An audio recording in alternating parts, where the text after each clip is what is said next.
কি আমাকে জানতে চাইছে, হুজুর মাত্র কয়েকদিন পরে শবে বরাত, এই শবে বরাতের আমল সম্পর্কে আমাদেরকে বলবেন। আমাকে কয়েকজনে এই কথাটা রিকোয়েস্ট করেছে, মাত্র 5 মিনিটে এই জবাবটা দিয়ে দেই।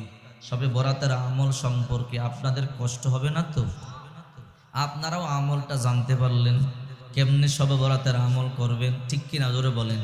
আবার অনেক মা বোন আছে পর্দার অন্তরালে নামাজ পড়বে সারা রাত ব্যাপী, কিভাবে নামাজ পড়বে এটা বলে দেওয়া দরকার আছে না নাই? আমাদেরকে অনেকেই প্রশ্ন করে, হুজুর শবে বরাত কবে? শবে বরাতের ইবাদত আমরা কিভাবে করব? নামাজ কিভাবে পড়ব? কোন সূরা দিয়ে নামাজ পড়ব? বাংলায় নিয়ত করলে হবে কি? রোজা কতটা রাখবো? কত রাকাত নামাজ পড়ব? আমাদেরকে অনেকেই জিজ্ঞাসা করে। আসলে শবে বরাত অত্যন্ত দামি একটা রাত।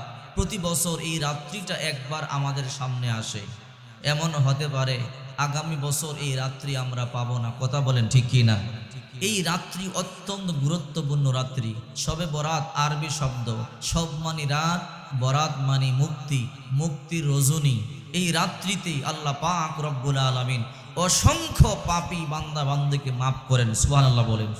ইবনে মাজাহ শরীফের 1390 নম্বর হাদিস, রাসূল করিম সাল্লাল্লাহু আলাইহি ওয়াসাল্লাম বলেন, ইন্নাল্লাহা লা ইয়াত্তালিউ ফি লাইলাতিন নিসফি মিন শাবান ফায়াগফিরু লিজামিই খালকিহি ইল্লা লিমুশরিকিন আও মুশাহিন।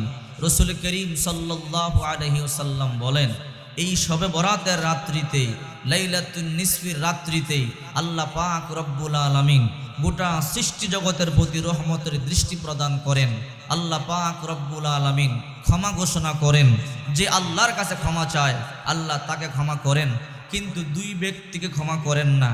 ওই দুই ব্যক্তি যতই কান্নাকাটি করে, ওই ব্যক্তি যতই মাপ চায়, আল্লাহ তাআলা এই দুই ব্যক্তিকে মাফ করবেন না। আল্লাহ রসুল বলেন, ইল্লা লিমুশরিকিন আও মুশাহিন। 1 নাম্বার মুশরিক, যে আল্লাহর সাথে শিরিক করে, তাকে আল্লাহ মাফ করবে না। 2 নম্বরে হিংসুক ব্যক্তি, যার ভিতরে হিংসা আছে, ওই ব্যক্তিও আল্লাহ মাফ করবে না। নাউজুবিল্লাহ বলেন। শিরিক যে করে তাকে আল্লাহ মাফ করবে না, হিংসা যার ভিতরে আছে তাকেও আল্লাহ মাফ করবে না। রাসূল করিম সাল্লাল্লাহু আলাইহি ওয়াসাল্লাম বলেন, মান কানা ফি কলবিহি হাব্বাত ফারদাল মিনাল কিবির লা ইয়াদখুল জান্নাতা। যার অন্তরে যাররা পরিমাণ হিংসা আছে, অহংকার আছে, দেখবেন আমাদের টিনের চালের ছিদ্র দিয়া গড়ে সূর্যের রশ্মি ঢুকে, আলো ঢুকে, এর মধ্যে কিছু উঠতে দেখা যায়, ধরাও যায় না, ছোঁয়াও যায় না। কথা বলেন ঠিক কি না? এর থেকে ছোট বস্তুকে বলা হয় জাররা। এই পরিমাণও হিংসা যার ভিতরে আছে, রাসূল করিম সাল্লাল্লাহু আলাইহি সাল্লাম বলেন, সে জান্নাতে প্রবেশ করবে না। এই জন্য আল্লাহ রসুল বলেন, এই শবে বরাতের রাত্রিতে চোর যদি ক্ষমা চায় আল্লাহ তাকে মাফ করেন, ডাকাত যদি ক্ষমা চায় আল্লাহ তাকে মাফ করেন, জিনাকার যদি ক্ষমা চায় আল্লাহ তাকে মাফ করেন, সুদখোর তওবা করলে সুদখোরকে মাফ করেন, ঘুষখোর তওবা করলে ঘুষখোরকে আল্লাহ মাফ করেন, আল্লাহর কাছে মিথ্যাবাদী ক্ষমা চাইলে আল্লাহ তাকে মাফ করেন। কিন্তু দুই ব্যক্তিকে মাফ করেন না, ইল্লা লিমুশরিকিন আও মুশাহিন। শিরিক যারা করে তাদেরকে মাফ করেন না, আর হিংসুক যারা তাদেরকে এই রাত্রিতে মাফ করেন না। এই দুইটা অভ্যাস যাদের মধ্যে আছে, এখনই তওবা করেন, কান্নাকাটি করেন, আল্লাহর কাছে মাফ চান, নতুবা ওই রাত্রিতে আল্লাহ আপনাকেও মাফ করবে না। কথা বলেন ঠিক কি না? অনেকেই জানতে চাইছে এই বছর 2026 সালে শবে বরাত কবে? আগামী মঙ্গলবার ফেব্রুয়ারির 3 তারিখ দিবাগত রাত, মনে থাকবে? আগামী মঙ্গলবার ফেব্রুয়ারি মাসের 3 তারিখ দিবাগত রাত, এই রাত্রি, এই বরকতপূর্ণ রাত্রি। অনেকেই জিজ্ঞাসা করে, হুজুর কত রাকাত নামাজ পড়ব? আমাদেরকে একটু বলবেন। এই রাত্রিতে নামাজের কোনো বাধ্যকতা নাই, সীমারেখা নাই। 2 রাকাত করে নফল নামাজের নিয়ত করে আপনারা যতক্ষণ ভালো লাগে আপনি ততক্ষণ নামাজ আদায় করতে থাকবেন। আবার অনেকে বল, হুজুর কোন সূরা পড়ব? নির্দিষ্ট কোনো সূরা নাই, যেই সূরা দিয়ে আপনার মনে চায় ওই সূরা দিয়ে আপনি নামাজ পড়বেন। 2 রাকাত করে করে 4 রাকাত পড়ার পরে একটু রেস্ট করবেন, তাসবিহ তাহলিল আদায় করবেন, জিকির আজগার করবেন। আবার অনেকে বলে, হুজুর বাংলায় নিয়ত করলে হবে নাকি? অবশ্যই হবে, আপনার অন্তরের নিয়তি যথেষ্ট। কথা বলেন ঠিক কি না? আপনি নিয়ত করেছেন আজকে রাত্রিতে ইনশাল্লাহ আমি আজকের রাত্রিতে নফল সালাত আদায় করব। এই যে আপনি নিয়ত করলেন, এই নিয়তই যথেষ্ট। আপনার আর বাংলায়ও নিয়ত করতে হবে না, আর আরবিও নিয়ত করতে হবে না। আপনার অন্তরে যেই নিয়ত আছে, আমি আজকের রাত্রি, বিশেষ রাত্রিতে রবের ইবাদত করব, এই নিয়ত আপনার জন্য যথেষ্ট। আবার অনেকে বলে প্রতি রাকাতে 10 রাকাত সূরা ইখলাস পড়তে হয়, 3 বার আয়াতুল কুরসি পড়তে হয়। এই সমস্ত কথা ভিত্তিহীন, এই সমস্ত কথা কোরআন হাদিসের মধ্যে নেই। মনে থাকবে তো ইনশাল্লাহ। ওযু করবেন, ওযু করে মসজিদের মধ্যে যাবেন, ঈশার নামাজ আদায় করবেন। ঈশার নামাজের পরে মসজিদের মধ্যে যতক্ষণ ভালো লাগে এই নফল নামাজ পড়বেন। এই রাত্রিতে 5টা ইবাদত হাদিসের মধ্যে পাওয়া যায়। কয়টা ইবাদত? এই 5টা ইবাদত গুরুত্ব সহকারে করবেন। 1 নম্বরে নফল নামাজ পড়বেন যতক্ষণ পর্যন্ত ভালো লাগে, 2 রাকাত করে করে। আপনি যদি 10 রাকাত পড়েন যথেষ্ট। যদি আপনি মনে করেন যে শুধু 2 রাকাত পড়বো আর ভালো লাগে না, তাতেও সমস্যা নাই। কেউ যদি মনে করেন 20 রাকাত পড়বো, সমস্যা নাই। কেউ যদি মনে করেন 100 রাকাত পড়বো, তাতেও সমস্যা নাই। কেউ যদি মনে করেন ফজর পর্যন্ত আমি নামাজ পড়তেই থাকবো, তাতেও সমস্যা নাই। তবে 5টা আমলের কথা হাদিসে পাওয়া যায়। 1 নাম্বার, এই রাত্রিতে বেশি বেশি নফল নামাজ পড়বেন। 2 নাম্বারে কোরআন তেলাওয়াত করবেন। অনেকে কোরআন তেলাওয়াত জানে না, যেই দোয়া দুরুদগুলো আপনি পারেন তাই পড়বেন।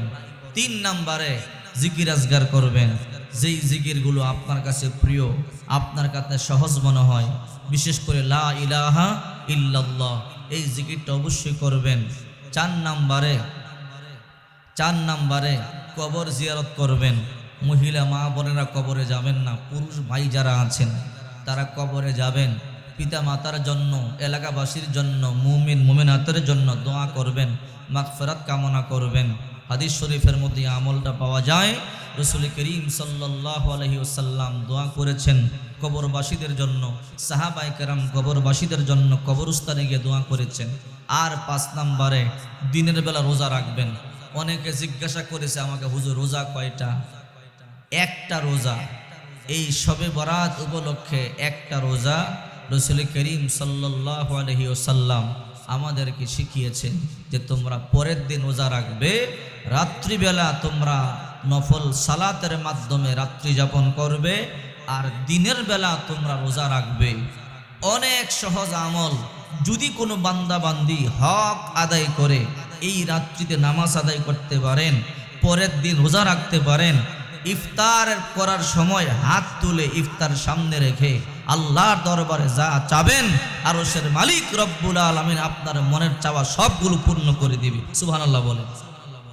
আর বিশেষ করে শবে বরাতের রাত্রিতে তাহাজ্জুদের সালাত আদায় করে ওই সময় দোয়া করবেন, লম্বা করে চোখের পানি ফেলে আল্লাহর কাছে জীবনের গুনাহগুলোর জন্য ক্ষমা চাবেন। মহিলা মা বোনেরও দোয়া করবেন। যেই দোয়া করবেন ওই দোয়া কবুল হয়, কারণ ওই সময় শেষ রাত্রিতে আল্লাহ পাক রব্বুল আলামিন একদম প্রথম আকাশে চলে আসেন। সুবহানাল্লাহ বলেন। আল্লাহ তাআলা প্রথম আকাশে চলে আসেন। প্রথম আকাশে এসে ডাকতে থাকেন, আলা আমি মুস্তাগফিরিন ফাগফিরুল্লাহ। কে আসো জীবনে গুনাহ করেছো, অন্যায় করেছো, অপরাধ করেছো, আমার কাছে ক্ষমা চাও, আমি রব তোমার জিন্দেগীর গুনাহগুলোকে ক্ষমা করে দিব। সুবহানাল্লাহ বলেন। আলা মুস্তাগফিরিন ফাগফিরুল্লাহ। এরপরে বলেন আলা মুস্তারজিকিন ফারযুক। কার রিজিক লাগবে আমার কাছে চাও, আমি তোমাকে রিজিক দিব। টাকা লাগলে, পয়সা লাগলে, ধন সম্পদ লাগলে, সন্তান চাও, বিদেশের ভিসা চাও, ব্যবসায় উন্নতি চাও, চাকরি চাও, আমি আল্লাহ তোমাকে দেওয়ার জন্য চলে এসেছি। আমার কাছে চাইতে দেরি হবে, আমি রব তোমাকে দিতে দেরি করব না। সুবহানাল্লাহ বলে। 3 নম্বরে আল্লাহ তাআলা বলেন আলা মুবতালান ফাউআফিয়াহু। তোমাদের মধ্যে কে আছো অসুস্থ, কে আছো সমস্যাগ্রস্ত, কে আছো হার্ট অ্যাটাকে আক্রান্ত, স্ট্রোকে আক্রান্ত, ক্যান্সারে আক্রান্ত, প্যারালাইসিসে আক্রান্ত, সমস্যাগ্রস্ত মানুষ আছে না নাই? আল্লাহ পাক ফজর পর্যন্ত ডাকে, হে আমার বান্দা বান্দি, আমি তোমাকে দেওয়ার জন্য এসেছি, তুমি আমার কাছে চাও। চাইতে দেরি হবে, আমি তোমাকে হার্ট অ্যাটাক থেকে, স্ট্রোক থেকে, ক্যান্সার থেকে, প্যারালাইসিস থেকে, দেখা রোগ না দেখা রোগ, সমস্ত মুসিবত থেকে তোমাকে মুক্ত করতে হবে। রব দেরি করব না। সুবহানাল্লাহ বলে। এই জন্য রাসূল করিম সাল্লাল্লাহু আলাইহি সাল্লাম বলেন, এই রাত্রি বড় দামি রাত্রি। ইন্নাল্লাহা লা ইয়াত্তালিউ ফি লাইলাতিন নিসফি মিন শাবান ফায়াগফিরু লিজামিই খালকিহি ইল্লা লিমুশরিকিন আও মুশাহিন। রাসূল করিম সাল্লাল্লাহু আলাইহি ওয়াসাল্লাম বলেন, এই রাত্রিতে আল্লাহ ক্ষমার দৃষ্টি প্রদান করেন, সৃষ্টি জগতের প্রতি ক্ষমার দৃষ্টি দেন। আল্লাহর কাছে যে ক্ষমা চায় আল্লাহ তাকেই ক্ষমা করে দেয়। কিন্তু দুই ব্যক্তি মুশরিক যারা শিরিক করে এদেরকে মাফ করে না, কবরে গিয়ে সেজদা দেয়, এমন মানুষ আছে না নাই? আহারে, কবরে মাজারওয়ালার কাছে গিয়ে ছেলে চায়, মেয়ে চায়, বিদেশের ভিসা চায়, সুখ শান্তি চায়, আছে না নাই? এমন কেউ যদি করে, শিরিক করলো, তার দোয়া আল্লাহ কবুল করবে না। হিংসা ভিতরে রাখা যাবে না, হিংসুটে যে আছে তাকে আল্লাহ মাফ করবে না। আল্লাহ আমাদেরকে মাফ করুন। লাইলাতুল বরাত, শবে বরাতের রাত্রিতে ইবাদত করবার তৌফিক দান করেন, সকলে বলি আমিন। প্রিয় ভাইরা আমার, আশা করি আপনারা সহজে বুঝতে পারছেন, কথা বলেন ঠিক কিনা?